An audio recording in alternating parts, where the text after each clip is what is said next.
Assalamualaikum warahmatullahi wabarakatuh. Berjumpa lagi dengan Tefoni teman-teman di channel Mendongeng bersama Tefoni. Apa kabarnya hari ini teman-teman semua? Semoga senantiasa sehat, mulia, dan bahagia. Baiklah, kita akan melanjutkan cerita yang ke-12 ya. Jangan lupa untuk komen di bawah sebagai bentuk apresiasi kepada channel ini. Tefoni sangat berbahagia kalau teman-teman semua bisa komen di bawah serta subscribe, like, dan share sebanyak-banyaknya channel ini supaya sampai kepada orang-orang yang ingin mendengarkan dongeng dari bumi Nusantara tercinta. Dan mudah-mudahan nanti akan membacakan dongeng dari mancanegara ketika cerita Nusantara ini sudah mencapai 100 ya teman-teman ya. Baiklah, ini adalah video yang ke-12, Legenda Batu Menangis, cerita rakyat Kalimantan. Cerita ini Tefoni sarikan dari kumpulan cerita rakyat Nusantara, Legenda, karya M.B. Rahim Syah, yang diterbitkan oleh CV Pustaka Agung Harapan. Jika ada yang kurang berkenan, Tefoni mohon maaf. Satu-satunya tujuan Tefoni adalah semoga teman-teman semua terhibur dan mendapatkan pesan moral dari cerita rakyat yang sudah beredar turun-temurun ini. Teman-teman, Legenda Batu Menangis, cerita rakyat dari Kalimantan. Di sebuah bukit yang jauh dari desa, di daerah Kalimantan hiduplah seorang janda miskin dan seorang anak gadisnya. Anak gadis janda itu sangat cantik jelita, namun sayang ia mempunyai perilaku yang amat tidak baik. Gadis itu amat pemalas, tak pernah membantu ibunya melakukan pekerjaan-pekerjaan rumah. Kerjanya hanya bersolek setiap hari. Selain pemalas, anak gadis itu sikapnya manja sekali. Segala permintaannya harus dituruti.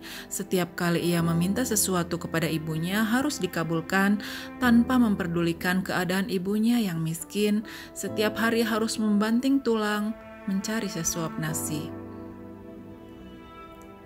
Pada suatu hari, anak gadis itu diajak ibunya turun ke desa untuk berbelanja. Letak pasar desa itu amat jauh, sehingga mereka harus berjalan kaki yang cukup melelahkan. Anak gadis itu berjalan melenggang dengan memakai pakaian yang bagus dan bersolek, agar orang di jalan yang melihatnya nanti akan mengagumi kecantikannya. Sementara ibunya berjalan di belakang sambil membawa keranjang dengan pakaian yang sangat dekil. Karena mereka hidup di tempat yang terpencil, tak seorang pun mengetahui bahwa kedua perempuan yang berjalan itu adalah ibu dan anak. Ketika mereka mulai memasuki desa, orang-orang desa memandangi mereka. Mereka begitu terpesona melihat kecantikan anak gadis itu, terutama para pemuda desa yang tak puas-puasnya memandang wajah gadis itu. Namun ketika melihat orang yang berjalan di belakang anak gadis itu, sungguh kontras keadaannya. Hal itu membuat orang bertanya-tanya. Di antara orang yang melihatnya itu, seorang pemuda mendekati dan bertanya kepada gadis itu, "Hai gadis cantik, apakah yang berjalan di belakang itu ibumu?" Namun, apa jawaban anak gadis itu?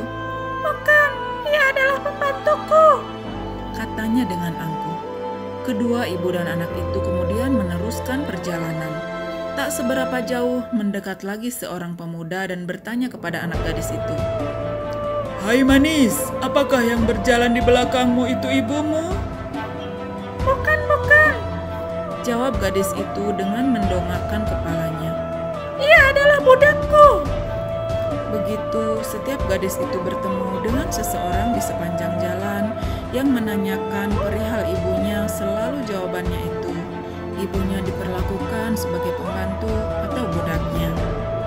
Pada mulanya mendengar jawaban putrinya yang durhaka jika ditanya orang, si ibu masih dapat menahan diri. Namun setelah berulang kali didengarnya jawaban yang sama dan yang amat menyakitkan hati, akhirnya si ibu yang malang itu tak dapat menahan diri. Si ibu itu berdoa, "Ya Tuhan, hamba tak kuat menahan hinaan ini. Anak kandung hamba begitu teganya memperlakukan diri hamba sedemikian rupa. Ya Tuhan, hukumlah anak durhaka ini. Hukumlah dia." Atas kekuasaan Tuhan yang Maha Esa, perlahan-lahan tubuh gadis durhaka itu berubah menjadi batu. Perubahan itu dimulai dari kaki. Ketika perubahan itu telah mencapai setengah badan, anak gadis itu menangis memohon ampun kepada ibunya. "Oh ibu, ibu, ampunilah saya, ampunilah kedurhakaan anakmu selama ini ibu. Ibu, ampunilah anakmu." Anak gadis itu terus meratap dan menangis memohon kepada ibunya. Akan tetapi semuanya telah terlambat.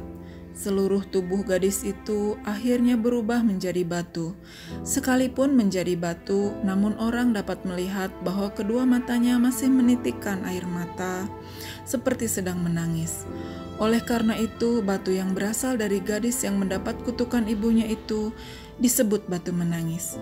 Demikianlah cerita yang berbentuk legenda ini yang oleh masyarakat setempat dipercayai bahwa kisah itu benar-benar pernah terjadi. Barang siapa yang mendurhakai ibu kandung yang telah melahirkan dan membesarkannya, pasti perbuatan laknat. Demikianlah cerita yang berbentuk legenda ini yang oleh masyarakat setempat dipercayai bahwa kisah itu benar-benar pernah terjadi. Barang siapa yang mendurhakai ibu kandung yang telah melahirkan dan membesarkannya, pasti perbuatannya akan mendapat hukuman dari Tuhan yang Maha Kuasa. Demikian cerita legenda batu menangis dari Kalimantan ini teman-teman. Mudah-mudahan kita semua dijauhkan dari perilaku durhaka kepada kedua ayah ibu kita. Amin, amin ya Allah ya Rabbal Alamin. Banyak nilai moral dari kisah ini ya teman-teman, bahwa kasih ibu akan sepanjang masa. Dan kita sebagai anak mudah-mudahan mampu untuk berbakti, mampu untuk memberikan yang terbaik kepada kedua orang tua kita. Sampai jumpa di cerita berikutnya ya teman-teman. Jangan lupa share sebanyak-banyaknya. Mudah-mudahan cerita ini bermanfaat bagi kita semua. Demikian cerita kali ini. Kurang dan lebihnya Tefonnya mohon maaf. Billahi taufik wal hidayah. Wassalamualaikum warahmatullahi wabarakatuh.